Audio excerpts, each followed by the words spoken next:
Kelly's like, should we just send the money in now? It's like, Jason still has. I he uses that. Yeah, even there. Yeah. I have an engineer though, so like that's me. Angie. It's check. Apparently. I don't understand. Kelly's like, should we? As an attorney, I do definitely do not use my calculator. All right, are we all set? All right. It's 8:34. We'll call the meeting to order. Start with the reading of our mission statement. Lewis County Economic Development through its board, the IDA and its brand Naturally Lewis are championing the growth of a community where people want to live, work, build business and play. We foster forward thinking and relationship building, connecting people, businesses, partnerships and resources to effectively and efficiently grow our county. So I don't believe we have any guests for privilege of the floor. The meeting, the minutes from the September meeting were sent out last week. Everyone have a chance to review them. Any questions or comments? A motion to approve. Jessica, second. All in favor? Motion carries. Thank you. Financial report for August. On the profit and loss.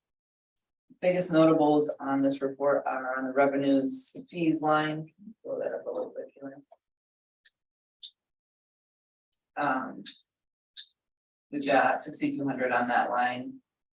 To a budgeted amount of $100. That was the Turin Highlands pilot and incentive closing. So that was their administrative fee falling on that line. As you track down, we're pretty much staying on budget. We're a little low on economic development expenditures this year. But we'll see some other things that we can put into that bucket. But agency expense is pretty high for August. The audit invoice hit in August, like August 31st, as opposed to September. So you'll see that level out closer to budget in the September report. And payroll expenses continue to track low because we had the extra position budgeted for the year. So that'll track low for the remainder of the year and get even lower as we transition staff off in October. Any questions on that report? Yeah.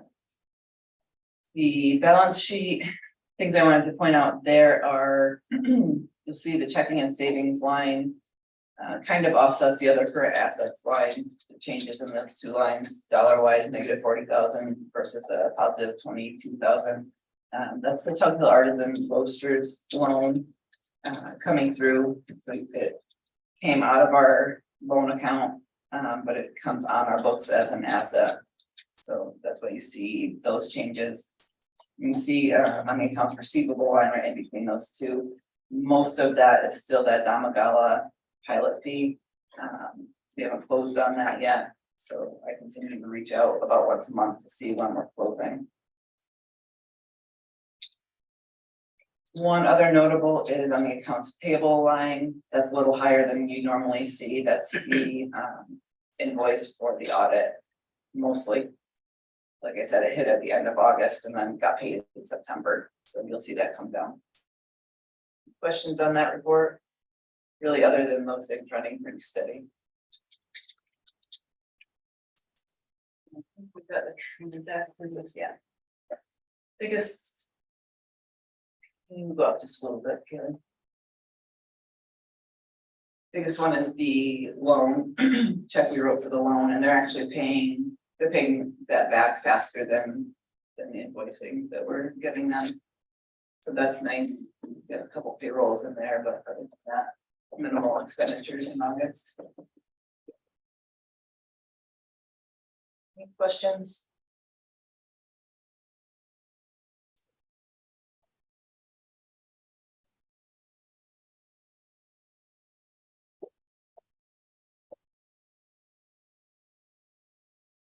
Do we want to approve the financials before we get into the? Yeah, this report is Okay, so do we, any questions on the financials? Do we have a motion to approve?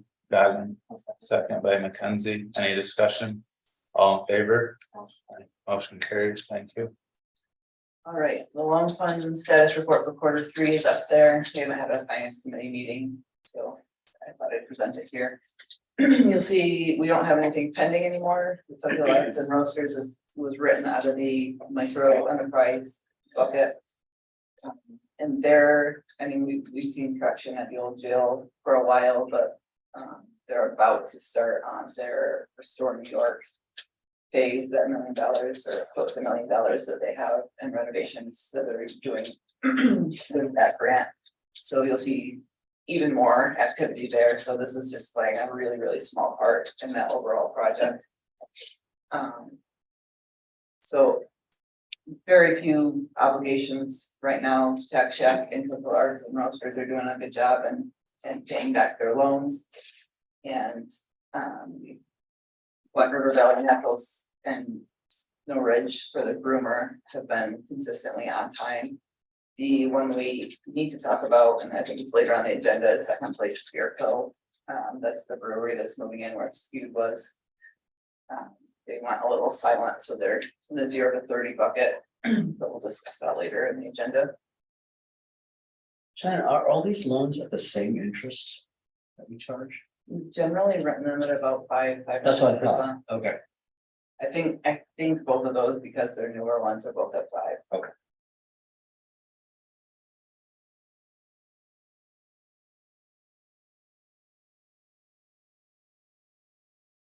That's all I've got. All right, any other questions on the loan report? And I think the available to loan there, something we've Cheyenne's brought up before in terms of the opportunity to use that. Yeah, as we talk to more and more businesses that are having trouble getting a commercial loan through a bank to bridge a grant, that's something that we could, at this point, if we combine those funds, we could legitimately write a bridge loan for $100,000, knowing that it's pretty short term, and still have two $25,000 loans available. And with the frequency that we actually write these loans, I think it's something that we'll probably ask you guys to consider if the opportunity comes up. as far as qualifying for the loans, what if somebody lives in Lewis County but wants to have a business in Jefferson County? Which, it doesn't matter where the business is, or does it matter where the person lives? Measures with businesses. Okay.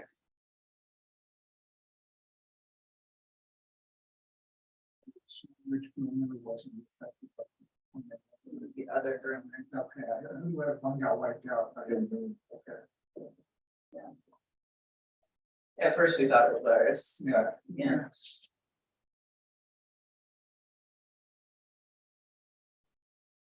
All right, so if there's no other questions there. We'll move on to items for approval.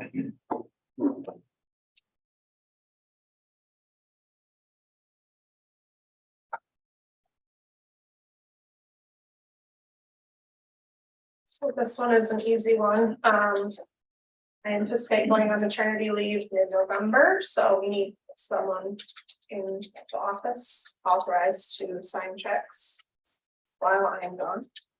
See, like authorization from the board to have Cheyenne sign checks and contracts. Anything that might come up. Questions on that?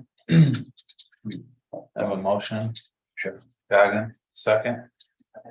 Mackenzie, any discussion? All in favor? Motion carries, thank you.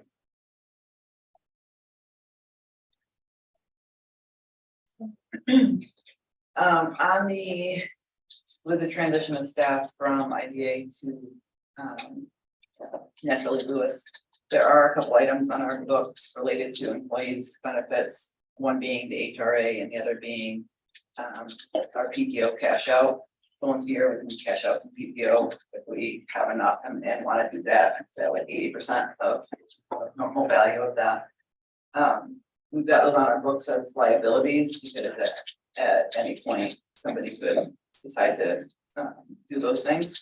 So we would like approval to basically sell those liabilities over to natural use so that that transition can happen. I won't have an exact number until September financials are final. It will be about $10,000 between the two locations.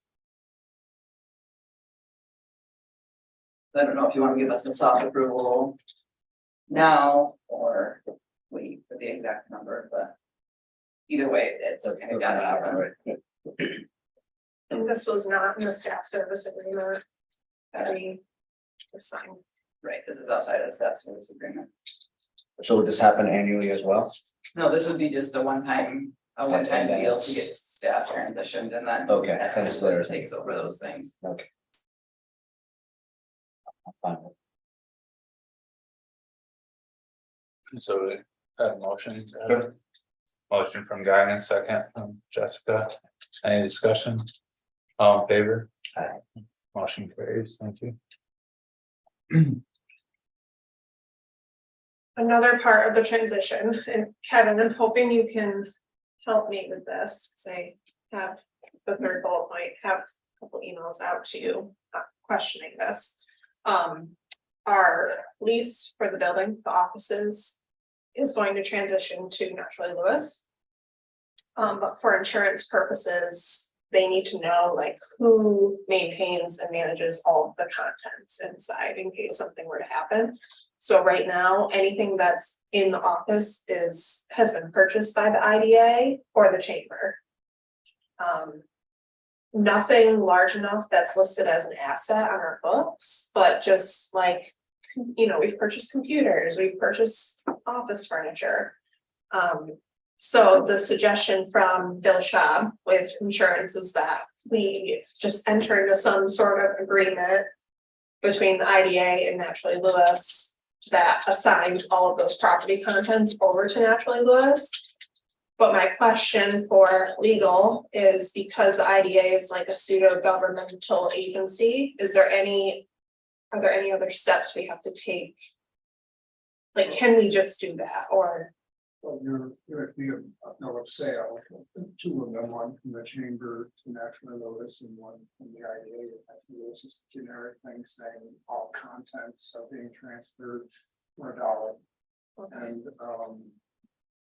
that's all we really needed. Yeah, I think it was a good idea to have a motion on record saying they're authorizing. About to do it. Yeah. And then for insurance purposes. We might have to do it. I think the paper trail, description of what we have to see. Okay, Do you want to see an inventory of my assets that are? no, you didn't say you needed a list. Probably you might want to pair one, just to name. The inventory is useful in case there is a fire or something like that, because then you've got a record of what's there, and then you can go back to them. Otherwise, you're left with saying, "Oh, I think there was a computer here or whatever." It's not required, but it's just helpful for just in case something goes bad. But How detailed do we get? well. Anything you want to claim on insurance, right? Yeah. That's kind of be the basis of your insurance claims, so think of that. Okay, Significant items, but no cost reports, I wouldn't try and get one. Yeah, pictures, you can attach pictures to the list, easier to. okay.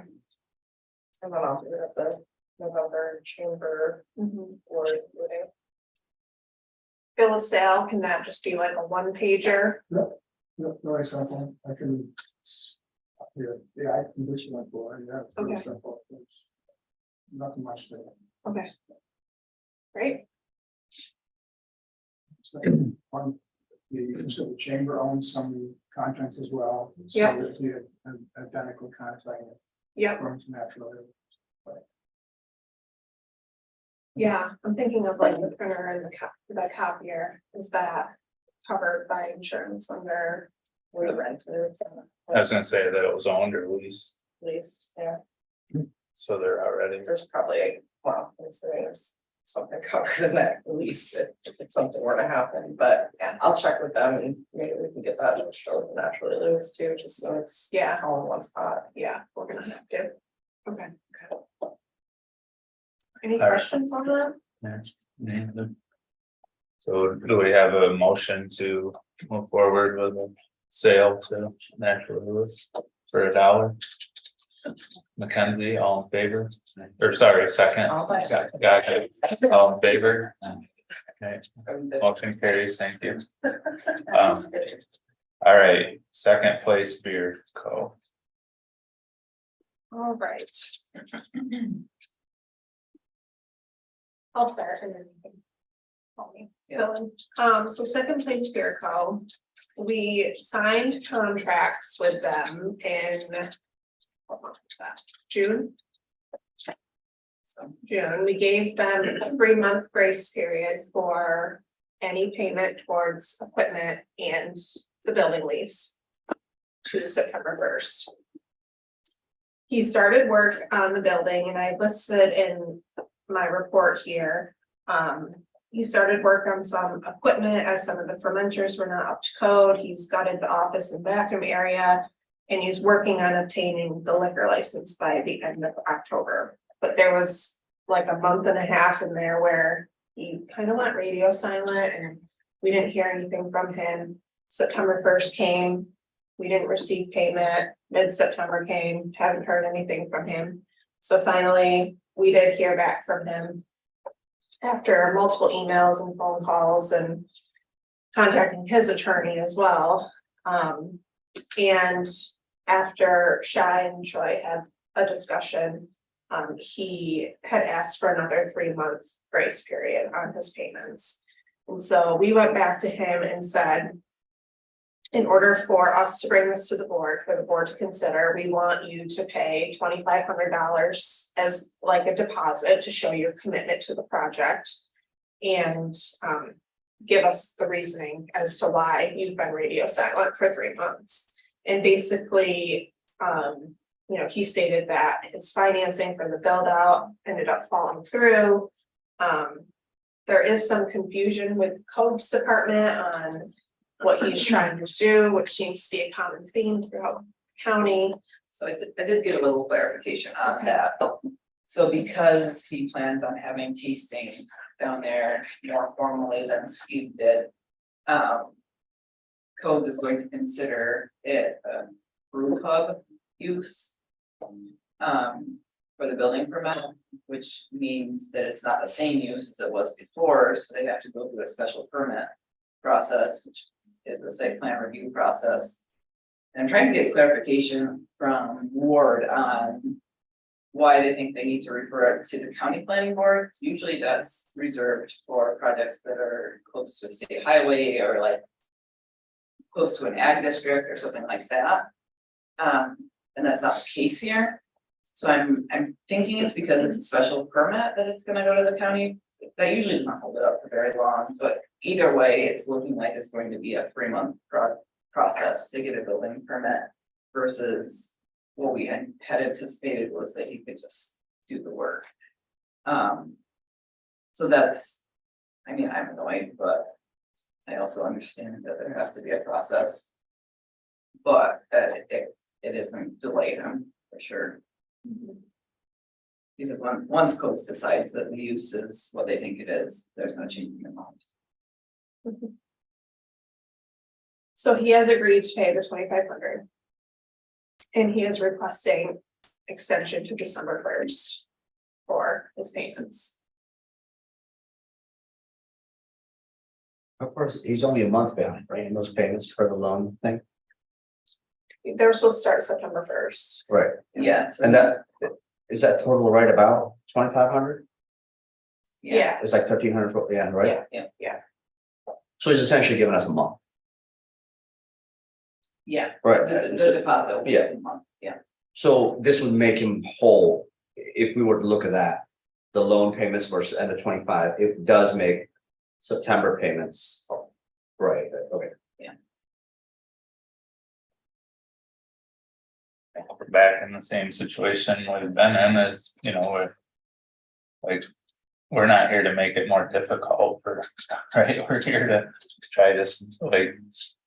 Get these businesses going, not make their lives more difficult, they got enough other agencies doing that, so.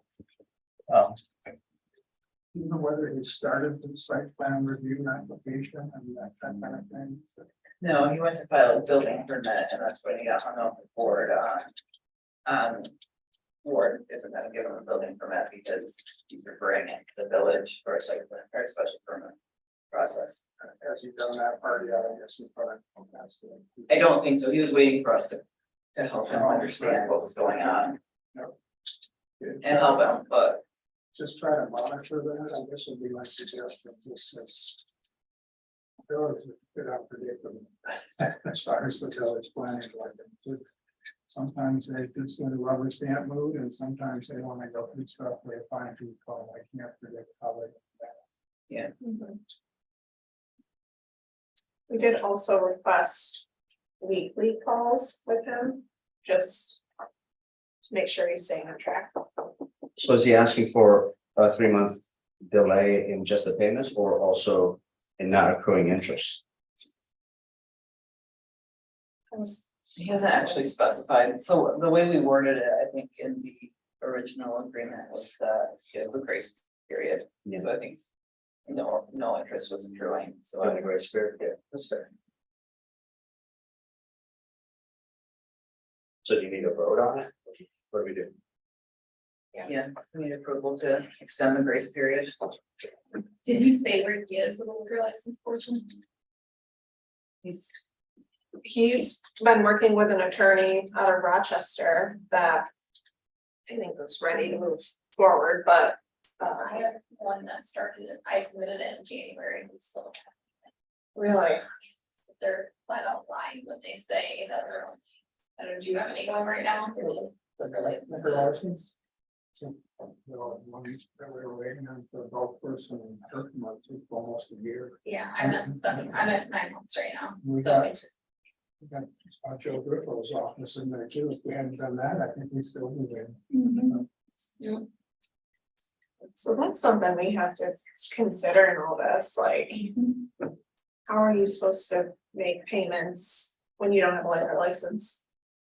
So, I mean, I'm fine with the grace period, I just don't know that December 1st is the last time you're gonna hear them. yeah, right, I know that if you haven't even started a building permit yet, you don't even have everything to look at yet. That's, you have it there for that, you have your certificate of occupancy. gotcha. Look at the June meeting, I was looking at. I got notes on that from that meeting, that I thought he was applying. Like there was no state liquor authority approval, so we talked about that then, so. Was that his attorney that was? Yeah. Tracy or something? Yeah. Yeah, we're not writing for the last name. So. Young? It's the J. John, yeah. Yeah. Yeah.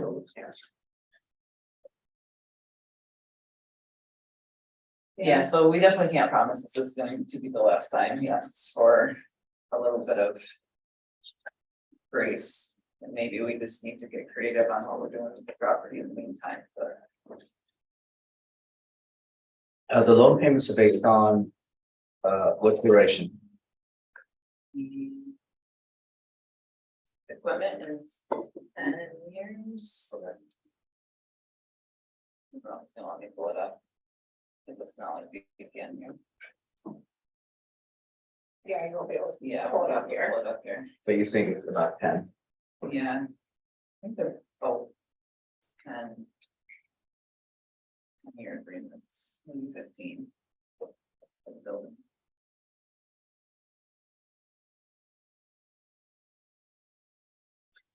I mean, depends on how many times we wanna have to revisit this, I mean, we could extend it. I'm thinking two things, maybe, extend the grace period to what we think makes sense, and then maybe.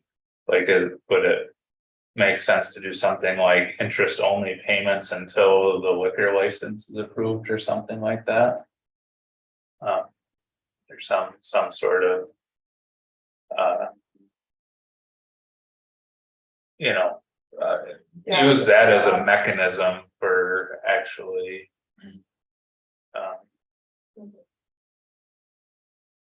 I don't Yeah. know. I just- Grace period of December 1st and then. What's If the total? he shows progress that he actually Right. doing things and. Yeah. And there's some accountability there, then Yeah, I'd be more comfortable then, because right now he's been a little bit flaky. yeah, and yeah, we don't have, I mean, we can revisit this at a future meeting and just, just something to think about of how. Cause when, when this stuff is outside of our control and. To some extent outside of his control, right? I mean, it. Sounds like there's fault on both sides a little bit, but. If we've run into this before with zoning or. Other authority, needing permits from other authorities and stuff, and it really, Shannon, would you be, at the next meeting, give us an idea of what, if we were to do just interest payments, what would that look like for him? And here's my thought on it, if he was, so he's looking for, instead of September 1st, he's looking for a December 1st payment, right? But he's given us this money that essentially makes it October 1st, and if we give him a 3 months. How do you guys feel about just making it January 1st, and then if we run into this problem again. Then to have a backup of, hey, and as you said, if he shows progress. If he's still working on it, then just interest payments only, because that shouldn't be that much. I'd be more confident that by January 1st, he could get through the. special Yeah, permit again, rather process. than revisiting in December, I mean, holidays. All that. And again, technically, he's up to date for October 1st. Yeah, I can do that. I think that makes sense. So we have a motion Sure. for extending the grace period to January 1st, 2024. I'll second. Second by Mackenzie, any discussion? All in favor? Motion carries. Thank you. All right, you. director's report. Can we lump that into Yeah. our however you wanna do it. discussions? So we'll just keep going with kind of an update slash discussion on some of the transition. So the Naturally Lewis had its first official board meeting a few weeks ago. And documents were signed Monday by myself and Tim Peterson from the LCDC and Eric Rickler as the chair for the new Naturally Lewis board to transfer, make the official transfer of the The staff services agreements for the new entity, so And chamber. in the chamber, so that all happened the beginning of this week. Mhm. So, Yeah, so staff are currently in that transition period right now. The IDA staff will receive their last paycheck today. Today is our last IDA paycheck, and then the next one will be from Naturally Lewis. it's nice knowing you. But we did run into a little bit of a hiccup with my maternity leave. So again, talking with Bill Schaub and insurance and, disability and all of that. He had this thought that you had to be an employee of the new entity for 26 days before you take advantage of paid family leave, but it's actually 26 weeks. So luckily, no one else is having a baby in the next 6 months. But technically, every staff member will have to wait 6.5 months to be able to utilize paid family leave. So we've had conversations with Bill and Emily Philippe at North Country CPAs and just internally, and it was kind of, and Joe, of course, it was determined that because I do want to still take advantage of that benefit while I'm on maternity, that I would stay on as an IDA employee through my leave, which means my benefits and pay would still be through the IDA. Everyone else shifts to Naturally Lewis. And we are trying to figure out. An arrangement where Naturally Lewis would essentially reimburse the IDA for Your my compensation. pay, my 33% pay, but the IDA will contribute while I'm on maternity leave. That part is still to be determined. But I think that's easy enough to do. Yeah, we're looking for the cleanest way to do it, so that she's safe. We think Brittany can be an IDA employee at $0 at some point, and a Naturally Lewis employee at her regular salary. But that can't happen until her leave starts, because the PFL amount is based on 8 weeks prior. So we're just trying to work through the cleanest, easiest way and get her on Naturally Lewis as quick as possible, so that the back end for reimbursements. Has money already moved from the IDA to National Lewis? Yeah. It has. Well, what if we deduct, just take that back, whatever was going to be Brittany's compensation part, rather than them? Is there a way to do that? If Brittany stays as the IDA employee? The money's already been transferred, so I think separated. So, I mean, our agreement with Naturally Lewis is a staff services agreement for the services.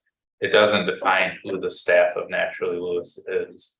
So from that perspective, the expectation is the IDA will still be getting the services from Naturally Lewis regardless of who is on the staff. That's what the agreement is. It doesn't define any of these individuals for that. It's just we're paying Naturally Lewis to get these services in return. So it really doesn't affect it from that standpoint. It just becomes a financially, it just becomes who was doing what. So I don't know where it falls like with legally, but I would argue that we've already paid Naturally Lewis for staff services, and we're expecting those regardless of whether Brittany's on their payroll or not. And to me, unless there's a legal reason, it doesn't really matter if she stays on our payroll for an additional period of time. I mean, in theory, we could do that I'm not suggesting this, but in theory, we could do that at any time. You know, even with the staff services agreement with Naturally Lewis, we could elect to have an employee of the IDA at any time and still maintain our service agreement with Naturally Lewis. Right. So I'm just. No, I'm not, so the dollar amount that we gave at the staff services agreement was based on. Just What, Pilot fees. not on your compensation. Right. But the compensation is still going to come from National Lewis. Mhm. Oh, okay, I see what you're saying, okay, so it doesn't correlate, okay, No, I get your point, no, we're expecting the same service. right, regardless. Regardless of who the people and positions are in the employees in Naturally Lewis. So it would make sense for them to reimburse the IDA for Brittany's pay, rather than just not giving them less money, I get it, So. I think you have to, otherwise you have a workers' comp audit issue. okay. I'm not against this, I just wanna point out, paid family leave isn't just for maternity though. Because I know no one else is pregnant, you have to be aware that if there's infant in the family, then at risk for the next 6 months. Yeah, if no one's taking care of parents or kids or. Well, and it's if you were to switch jobs, you'd be in the same boat, right? It's unfortunate that it triggered it when we're just trying to make this move, but. You know, anyone that switches jobs takes that same risk, so. Yeah, I just wanna make sure they knew that it wasn't just maternity issues, it could be. Yeah, Thank you for that. yeah, it's unfortunate. Because we've been paying it, it's just one of those things, like we've been paying into it. And it was one of those things like. I just kind of assumed it would just carry over, but then when you do the deep dive, no. So. I was thinking to myself, like, this transition's going too smooth. Nothing is going, we're talking to me enough. So, here's the first bump in the road, but I'm not worried. But I would like to commend you and everyone for how smoothly it has gone. I mean, all the work that went into it with Kevin and the accountants and the insurance company to make this happen as smoothly as possible. I think that should be commended. So I don't know if there needs to be a motion for this. I don't know. They never terminated employees by the IDA, thank goodness. Yeah, so. Right. I don't know, legal experts, what do you guys think? There was something mentioned in the minutes that you're gonna stay on as an IDA employee.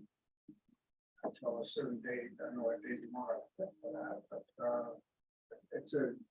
there is a hiccup that you've identified, that's a really simple solution. But Yeah. Probably knows that. The minute should know that the other employees are transitioning, but you're not transitioning until. Whatever date. Until I'm back full time. Maybe a date to be established. Yeah. And I- motion, but it should yeah, be it's in the minutes that from this vote. I do intend to take the 12 weeks and then use some PTO to fix back in, do a few weeks in part-time, so just so everyone's aware. So you could even say spring, Yeah. Spring. the day to be determined, okay, was it? Got that.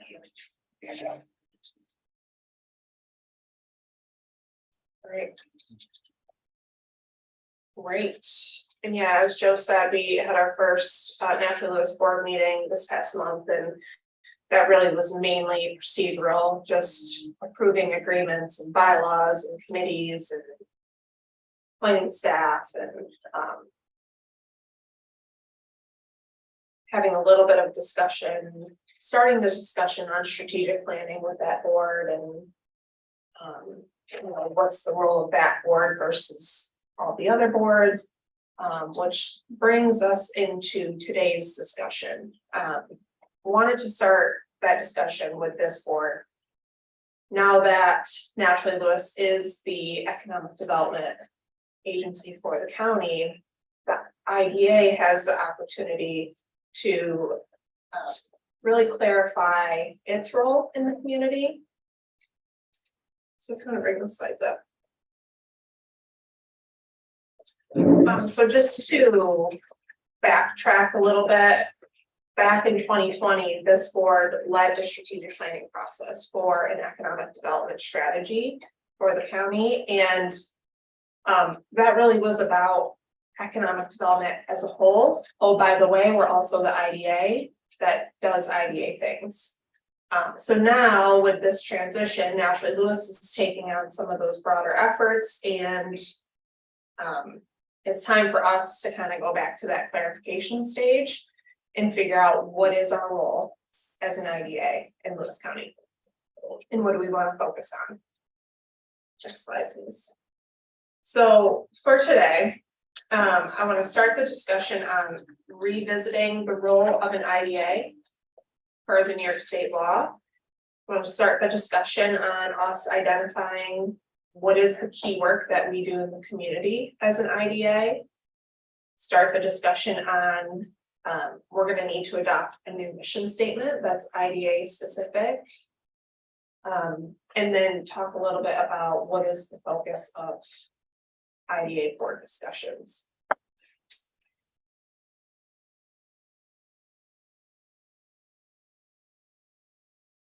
Okay, so I want this to be conversational. And ask questions and, throw out your thoughts. I would rather not just talk the whole time, but if you guys have any insight, ideas, thoughts, please feel free to just speak up. So we have seen this chart multiple times. So this is the you know, per New York state law, what can an IDA do versus what can an LCIDA do? Okay, so as an IDA.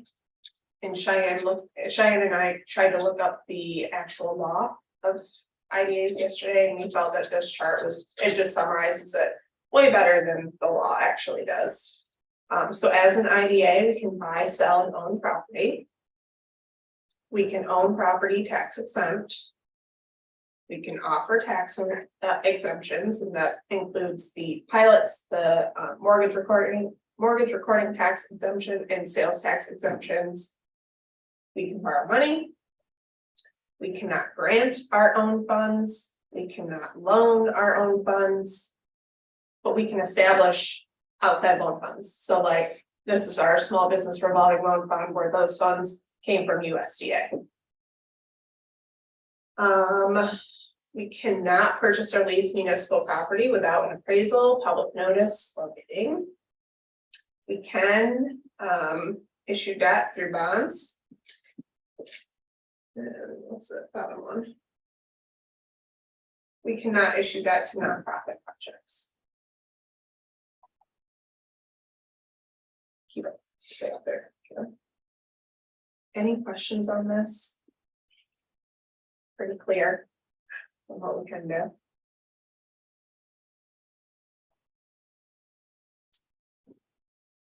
Okay. And again, the conversation that we've had multiple times. IDAs were created to do this. And much of the time throughout New York State, the larger economic development effort falls on the IDAs. Because that's a lot of times where the funding lies, right? Because we can collect fees from projects that we do.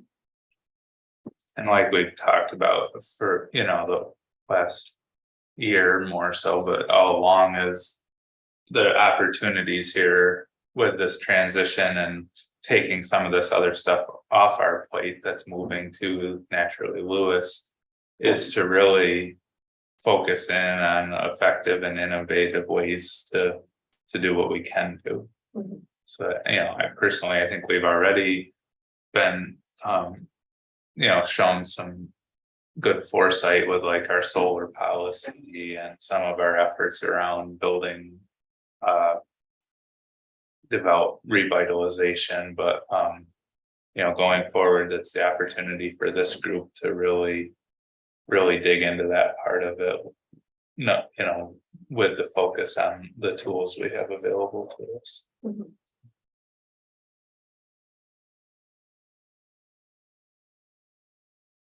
So as the IDA, we need to really identify what is the key work that we do, which will then help us to identify a new mission statement and help us staff to so that we're very clear on what projects we put under what umbrella. So for example, a conversation that came up yesterday regarding our office building. So we started that conversation with the IDA. If we were to take on that project, purchasing the building and renovating it, is that an IDA project or is that an LCDC project? That's something that we have to kind of hash out as a board so that we're all on the same page on what types of property projects do we want to take on as an IDA. So questions for you all to consider, and I want to take a few minutes to talk about identifying the key work of the IDA. So if the IDA is operating at its best, what does that look like? What mission are we achieving, and what is the key work of the IDA in Lewis County? So we have identified as a staff, as an economic development organization, that these bullet points are what we do as economic development in Lewis County. So go to the next slide. I've used this slide multiple times with Naturally Lewis discussions. So this is the key work that we as an economic development organization are focused on. Where does the IDA work fall? And it could be within multiple sectors here. But this is where we have to start thinking a little bit deeper on. What is it that we want to focus on as an IDA, as it relates to the bigger picture? What is placemaking? That's like doing the things that create a great sense of place, so like. We're creating spaces that bring people together, we have, we're beautifying downtowns, they're walkable. And really, you know, in this context, it ties back to employee attraction and retention, right? If you have a business here. And you're trying to attract in employees, what's gonna make them wanna move here and stay here? Yeah.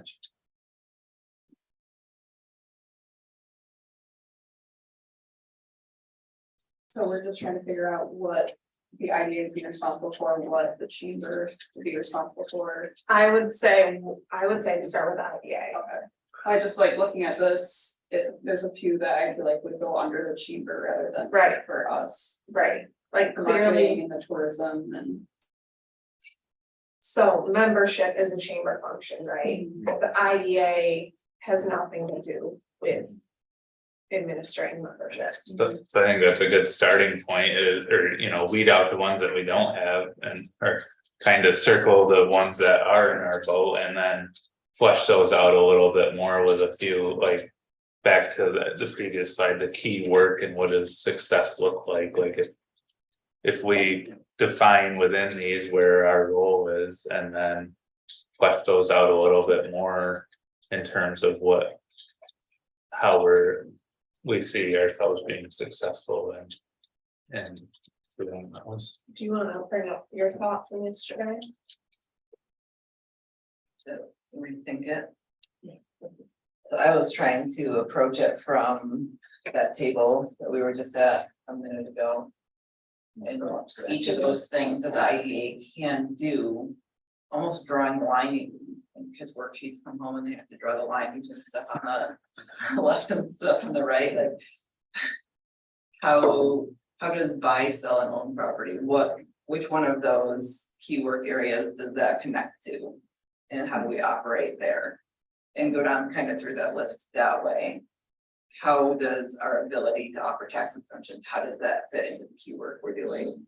And try to approach it that way, because I think in my mind, it would be very easy to fall back on the IDA being the lead economic development agency again, unless our first focus is on what can we do, and then seeing how those things plug into the greater picture.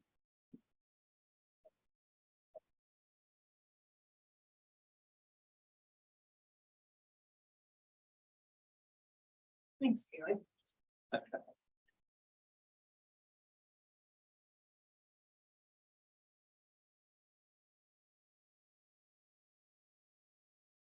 And as I did some research on other IDAs, in looking at their mission statements, a lot of them have identified like 4 to 6. They call them performance measures. I think that's like the New York State term. 4 to 6 things that they are focused on as an IDA in their community. But I think that is a great point. As we have the opportunity to really focus in on the services that we are allowed to do for New York State. It just allows us to get very specific, efficient and effective in what we do and what our board discussions revolve around.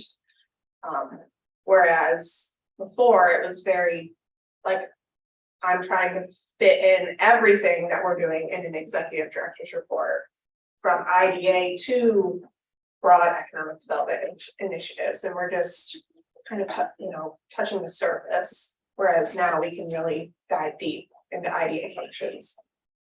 So I like Cheyenne's example of the worksheets the kids have to. But one thing that makes me think too, there's solid lines and there's dotted lines here, right? Mm-hmm. So like the property site and site development, the business development, the business development pilots, right? Property and site development, buy, sell, own property, own But then, the placemaking to me is a dotted line back to the buy, sell, own property.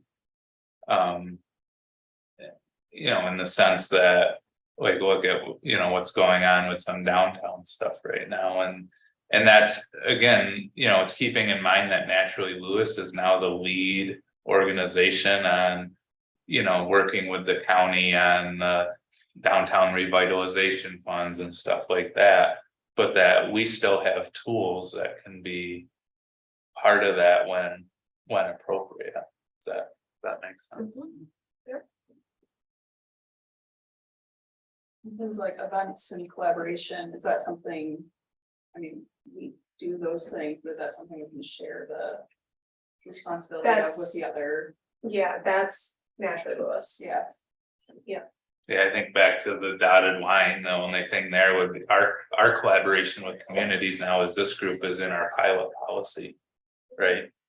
It's really limited to that. Everything else goes to Naturally Lewis, but we still have I think, we tried to value our pilot policy as being a partnership with the communities, not something we force upon them, right? So maintaining that link but it's a very limited part of that broader, events and collaborations.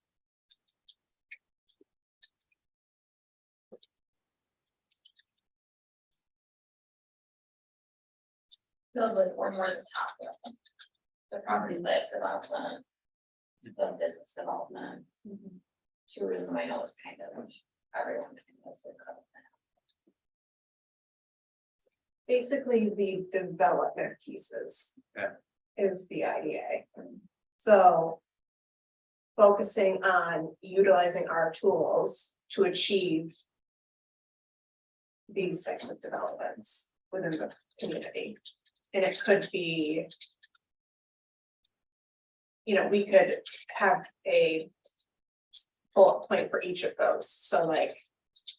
We're focused on business development by doing X, we're focused on property development by doing X, we're focused on creating great places to live by doing X. Policy development, I think we do need to keep in there because that's a huge part of the IDA. It's a huge, our UTEP is what guides the work that we do.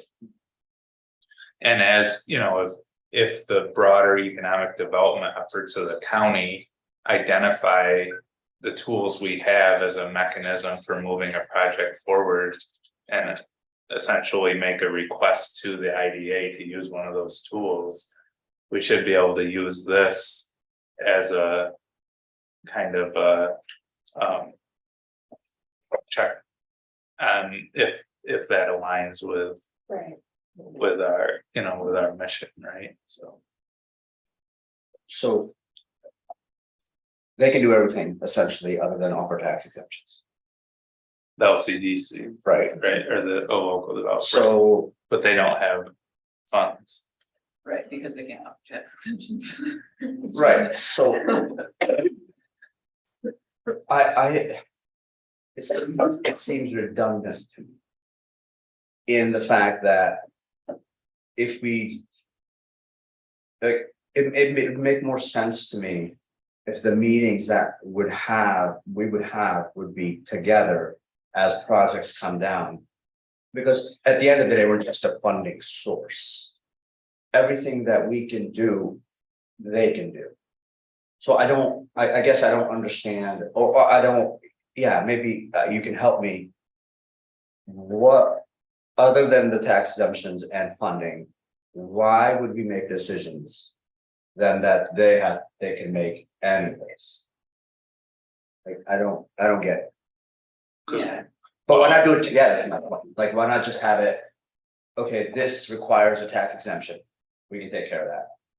I think that'll be the package that Naturally Lewis would put together. Right, but And identify. But as we look at our role in it, I think the role would be to have combined meetings. Where knowing that what we're bringing to the table is happening right then, rather than us having a meeting figuring it all out and then passing it on to them, because they can do it anyways. I guess, I don't see the value in the time spent. Well, let's do a scenario, like a. Yeah, that'll help, yeah. scenario. So, I don't know, I'm trying to think of a project that would use both. Yeah. Okay, Glenfield School redevelopment. Okay. Okay, so the initiative was, so if that happened now, under the new structure. Yeah. The county, we work together with the county. To identify the end use for that school, Naturally Lewis markets the building, we find the developer. Okay. So now the developer says, yep, I want to develop senior living. It's $21 million. Now we need to put together the financing package to make it work for them. Okay. So they need a pilot. They need all the incentives, right? So the pilot, mortgage reporting, all the tax exemptions. and sales tax exemption, that is an IDA function. Yeah.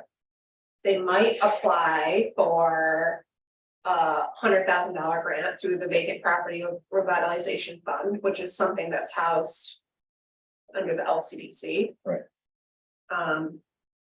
What else? If the situation had been just slightly different, the use of that building wasn't considered a public use, then the LCDC would have used their ability to purchase or lease municipal property without appraisal, public notice, or bidding to be the intermediary in that transaction. Yeah, so I think you just made my point.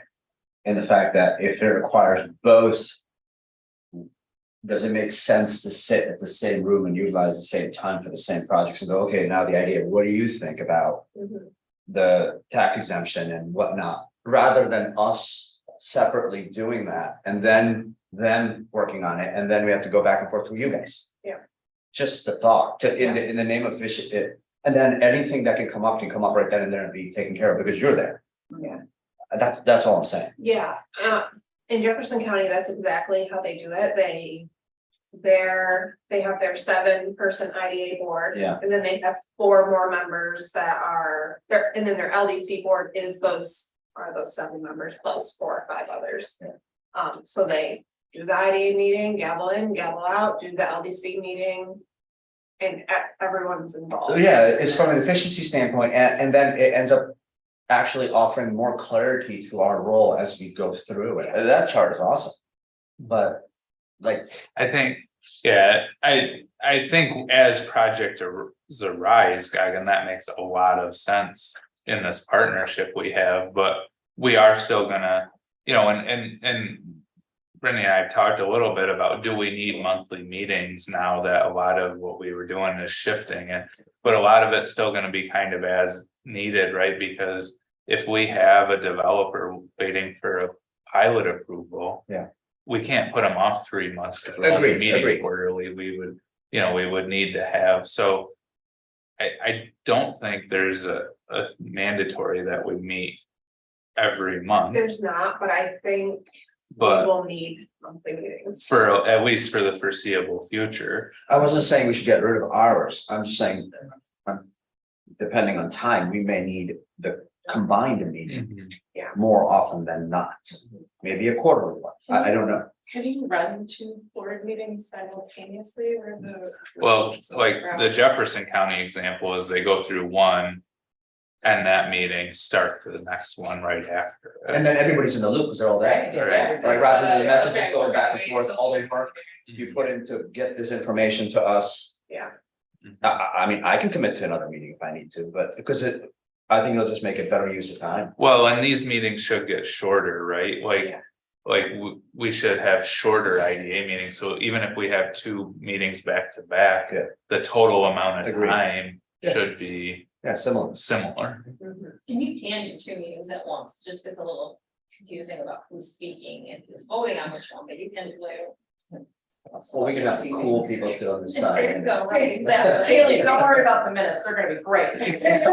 But I think these are very good points structurally on how we move forward, but I think back to this, the next slide to identify key work, it's still for our clarity and kind of our both measuring what we're doing and our ability to check ourselves on if we are, presented with a way to use one of our tools that it meets our abilities is still about filling in some, doing our own bullet points, and then logistically that these, combined meetings and more collaboration and partnership, especially if it's, in approving something for a project, I think makes total sense. Yeah. But there's still an exercise to be done here and kind of reestablishing our mission statement to be more specific to IDA versus a broader economic development and, some key metrics that we wanna, have as our kind of guiding. I agree, Joe. I just think it's difficult for me at least to identify that without having a project and a learning curve to go, okay, this is the 3 projects, and okay, here's what we can do. I can't verbalize it right now as to, personally speaking, it's difficult for me to say, okay, this is our role, but obviously that's what we're having this conversation. Yeah, But I think we'll learn as we go. another way to think about it too is instead of thinking about what can we do, it's what can't anybody else do. So if you look at the LDC line, the one thing they can't do is offer tax exemptions. So to me, that means that's a gap that the IDA fills, and we know that, we know that we play with exemptions more than anything else.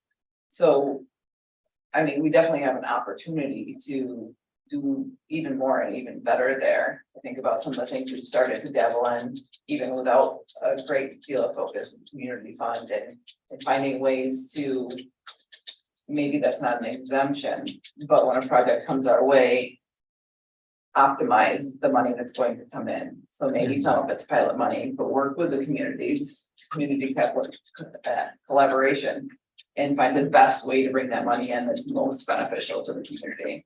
And that's something that I think is an ongoing conversation and understanding what could best benefit the county and the town and the schools in that realm. And yeah, and I appreciate what you're saying. I mean, it wasn't necessarily to fill in all 5 or 6 of these today, but to have this overview and this, so it's something over the next few months we're thinking about and filling in and refining, right? I mean, certainly, if we move down to that key work, I mean, policy, like whatever descriptive word you want to use around policy, but like, being on the cutting edge of utilizing our policy to enhance the communities through, helping businesses by giving them pilots, by, utilizing this renewable energy money that's coming in through pilots to, as Cheyenne said, what is the best setup for it to come into the community?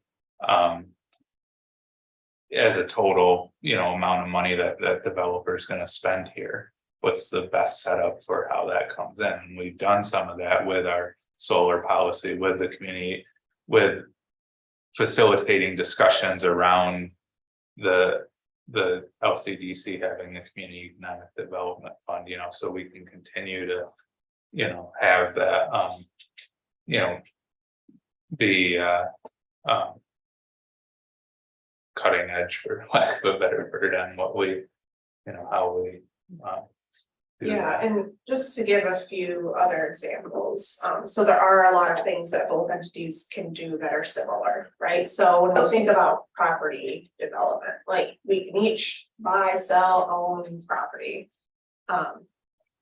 For staff purposes, we really need to clarify, again, like a Lions Falls school scenario where that is just an extremely dilapidated building that needs some love and care. What entity does that fall under versus a Trinity Ave brewery type of situation? Where, What will be the difference? so Lions Falls School is like It'd be the flippers. it needs to be flipped, essentially. It was just foreclosed on by the county. County now owns it. They want us to do an RFP process to find a developer. Again, the LCDC would have to take ownership to then sell to a developer. Okay. Whereas in IDA, you know, we have the opportunity to look at various properties that we could own and lease and maybe bring in some revenue from that. But so can they. But they don't have the money to buy them. Okay, okay, So okay, I got it. we also need to be thinking about the funds that are sitting. Right. Everyone needs to understand the funds that are sitting in each entity. Got it. Yeah. And we're essentially the funding source for them, correct? No, We're not. No, What we is, cannot be, because otherwise that would be a grant or loan. no, I meant like, so how, what is their funding source? the LCDC. Yes, Not No. much. They don't have that. They don't They have, do have some land right now that they're leasing for minimal, So but grant admins, so it's one of the bigger ones. So local development corporations were set up how whenever years ago for these reasons. The Lewis County Development Corporation, our version of the statewide authority or not for profit is was essentially established with zero resources as a mechanism to bring in grants and funds to clean up the old Lions Falls mill site. And I mean, they, you know, LDCs statewide have broader purposes and broader work, but the one here, our specific one was really had a very narrow focus when it was first set up as being a mechanism for that site. Since then, they've tried to branch out and do other work, but they've never had resources other than a little bit of money from county government and a few things. Now, finally, they're at a point where because the Lions Falls site is cleaned up, they own that and can get some lease money back from parts of it. But there's never been they've always been on a shoestring budget because of the way they were set up here, which is different than what other counties and towns have. But for that reason, they have the authority to do all this stuff. It doesn't mean they've ever had the resources to do all this stuff. so are we the resource then? We essentially, because we can collect that on the fees on pilots. Yeah. We have more resources than they do. But yeah, again, we have to use those resources, and so we can use our resources to buy or sell or own that property, but we can't, you know, we can't turn around and then gift it to someone else or give them the money to buy it. It has to come through us, but we have the resources financially to do that because of the pilot fees we've collected over the years and other transactions we've had, where they just don't have those resources, even though they have the authority. so we also have to be thinking about how do we want to reinvest the funds that we do have in the community.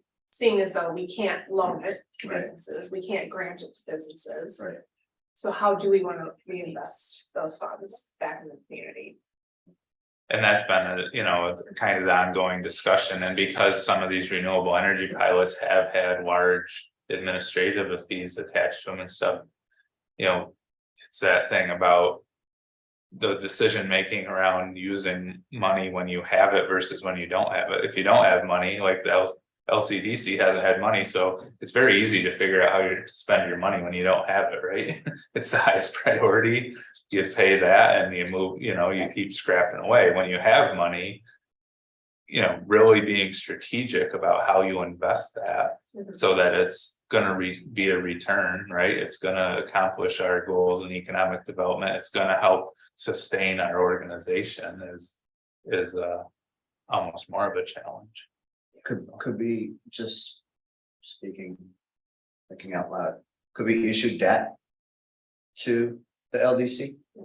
We can't, but we can through bonds. Or if they, For private projects. they can't buy our bonds? LBC is technically a nonprofit as well. We can't. right, so push that to a they'd nonprofit. fall under that bottom bullet Yeah. where we can't do it. Oh, that's the conduit, that, okay. Because they're they're nonprofit. No, I know it's understood, but the listed powers of the IDA. I think it should say on there specifically offering pilots. Everybody knows that's what we do, I guess, and it doesn't say that. Right, it's a tax exemption. It's more than a tax. exemption. Right, you're right, yeah. It's important for municipalities to know that the property is not just tax exempt, they're getting compensated through some sort of payment. Right. Yeah. And the tax exemptions, you might want to make that more specific to say sales and mortgage tax exempt. Mhm. Yeah, good point. Well, and it's right, and to that point, it's. I don't know what the correct word, it's almost more of. It's incentives or. Like. It's not 100% exemption, right? So essentially becomes our pilot is essentially a partial exemption. Right. It's not, To be negotiated. right, to be negotiated, it's not. Yeah. Through our UTEP defining what that partial exemption is, it's not, That's the biggest tool we have. right, it's not 100% exemption. We can borrow money? From whom? Bank. We've done, so we've had like a line of credit, like Right. when we had the climax building and stuff, Okay, I'm just thinking. Just for the sake of time, it's 9:45. Would you guys be open and willing to like a work session around this? Yeah. Within the month Yeah. before I go on maternity And leave? personally, whenever the National Lewis meetings are, if you can get. I'd like to, if I have the time, to come learn more Yeah. from them so that we can know where they are, when they are. Yeah. Are they here? That's something that we talked about, is just making sure all board members are informed on when those meetings are and making them open. Yeah. and with like, even Brittany and I talked about the director's report, there's the opportunity for it to be more IDA focused. But it's gonna be really important for this board to be up to date on what the broader efforts are, so that if we are approached about using one of our tools for a broader effort, it's not blindsiding us, that we're aware of it, so. Well, and I do want to reiterate that a lot of what's coming to this board is going to be staff driven. Like, this isn't. I don't foresee the National Lewis board. I don't know if you have different thoughts, but I don't foresee the board often coming to the IDA board saying, we are requesting a pilot for this project. Like, it's part of our internal process as staff of how we do economic and business development. And it's gonna be part of, Cheyenne's role when there is a large project, putting together the funding sources and putting that in front of each of the boards that need to approve the services that we provide. I think and that- those tools. I think that's fair, that's very fair, it is gonna come from your creativity and putting the pieces together, but ultimately, at the end of the day, it, just as you said, it has to be presented to all the boards, and they all have to. Is there any value in a quarterly combined meeting, in your opinion? Well, so just to clarify, the whole Naturally Lewis board is actually only gonna meet quarterly, there's an executive committee that may meet more often, but. At the end of the day, like.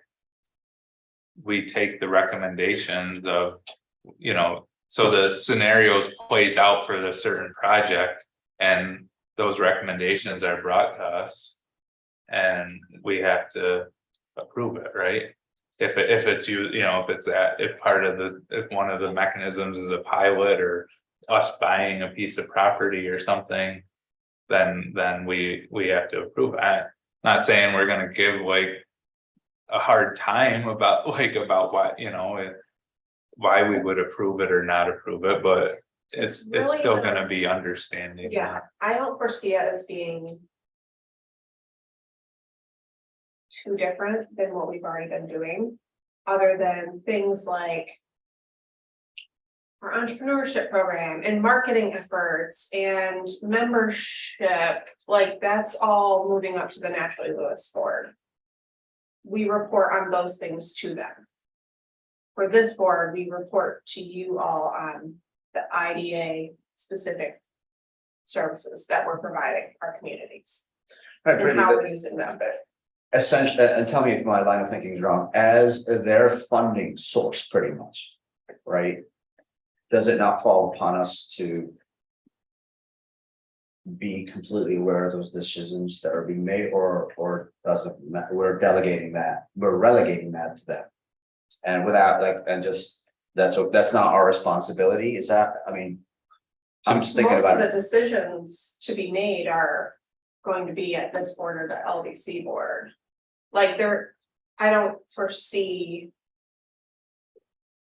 Like the role of that board is to lead economic development strategy for the county. okay, Making sure that we are on the same path, we're achieving the work in the communities, we're identifying new opportunities.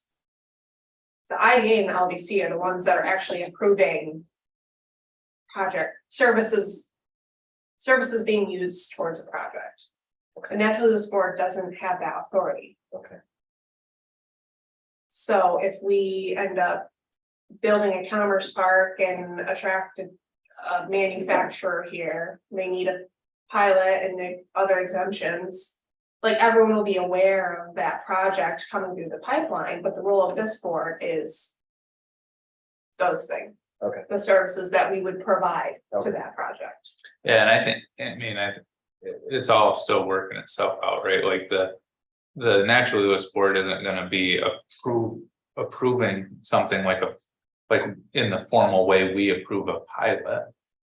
But it's having a group of people thinking about this stuff and the staff essentially presents the vision and it's an opportunity to have other people's voices in tweaking that or offering observations and ideas that kind of tweak that, but it's still going to be Cheyenne coming to this group with a pilot application that's been filled out by the company that requested that pilot and making the same presentation to us that she's always made to us about what the project is, how it fits within our roles, that legally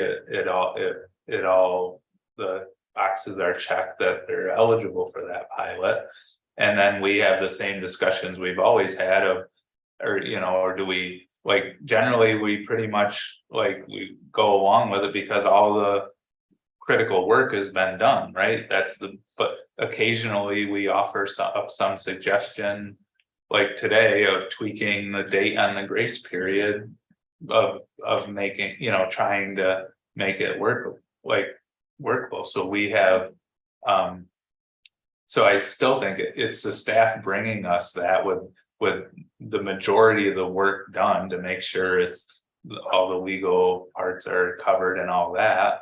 And then we generally are agreeable to all that because the work's been done. But if there might be something that we bring a perspective on that we tweak it a little bit, or we have a question that really we feel needs to be answered before that can be approved or something like that's, that's what we've done over the last several years with this group, right? So it'd be the same. It's just that now the Naturally Lewis is that board and that group is more tasked with thinking about the bigger strategy and helping to shape some of the bigger picture ideas that drives the work forward. one last question, so let's assume they wish to loan their money to somebody. Right, It's probably not gonna happen. okay, let's say there's, Naturally Lewis, you mean? yes, So And- think of Naturally Lewis as like literally the office operations. okay, The IDA and the LDC at this point are holding the tools to do economic development. So Naturally Lewis at this time isn't going to be loaning any of its money. Okay, That would be housed at the LDC. okay. So at what point do we even get informed of it? Because they can do that, we can't do that. The LDC. The LDC can grant their own money. And if they're looking to do that, we can't do that, right? Right. How do we find out about it? Or does that require any sort of supervision, any fiduciary responsibility? Nothing. Okay. They have their own board Got it, okay. that oversees that. That's what I'm trying to understand, okay. I mean, like, for example, we just, the Community Economic Development Program funds, so we just awarded our Small Things, Big Impacts grant funds, which were small $1,000 grants. Through the LEC, that program is through the LEC. We made that board aware because they oversee those funds. If we feel that everyone should be involved in knowing what those grants are, we can certainly include everyone in Okay. those, in that correspondence. Got it, But that's overseen by a separate board. got it. And I think that's where, like, in efficiency of time, it's kind of up to us as members of so versus Brittany presenting all of that during our meeting here and taking the time to do that. Versus CCing us on those reports, so that then it becomes, our responsibility on our own time to stay as informed as we can, right? As partners in all of this, I think it's valuable to have to be kept in the communication loop, but some of that falls back on us to take the time to open that email and read through it, right? Okay, so we'll work on scheduling a work session so that we can kind of further clarify and identify the key work of the IDA. Just want to highlight, I started to revamp the report to just IDA focused things. And I was actually quite surprised that it was 2 full pages long. Whereas before, when I'm trying to include all the things we do, it might be 2.5 to 3 pages. So I think this shows that we as an IDA, or you as an IDA board, are not being informed on all of the IDA things that we're working on behind the scenes, because we're trying to include everything in the discussion.